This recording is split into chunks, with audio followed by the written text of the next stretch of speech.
J'ai couché avec mon élève et réalisé son fantasme. Je suis une bonne prof, n'est-ce pas? Je suis Candice Barber, une prof de sport de 35 ans. J'avais remarqué ce garçon dès le début de l'année, on s'est échangé nos numéros pour soi-disant des conseils sportifs, mais on savait très bien que ça finirait mal. Les premiers messages ont commencé à s'échanger, et on est vite sorti du contexte scolaire. Ce jour-là, j'étais en chaleur et je lui ai fait comprendre. Il ne s'est pas passé beaucoup de temps avant que j'organise une partie de jambes en l'air avec lui. Je me suis absentée pour des raisons personnelles, du moins c'est ce que j'ai dit au reste de la classe. Mon père est tombé amoureux de moi, et m'a mise enceinte avant de tuer toute la famille qu'on avait fondée. Tu te demandes c'est quoi cette histoire de fou? Aime et abonne-toi, je vais t'expliquer. Je suis Katie Padel, une jeune fille abandonnée à la naissance par ses parents biologiques Steven et Alyssa. Mais le destin en avait décidé autrement.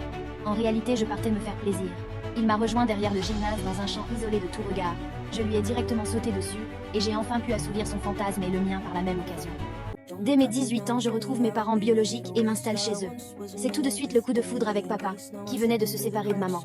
On a commencé à avoir des relations très intimes, et c'est quelques semaines plus tard, en fouillant dans mon journal intime, que ma mère a pris la nouvelle. J'étais enceinte de son ex-mari. Abattue par cette nouvelle et le fait que ses enfants devront m'appeler belle-maman, une fois notre affaire terminée, je lui ai fait du chantage pour qu'il garde notre petit secret. Des rumeurs ont très vite circulé, et le proviseur y a mis son nez.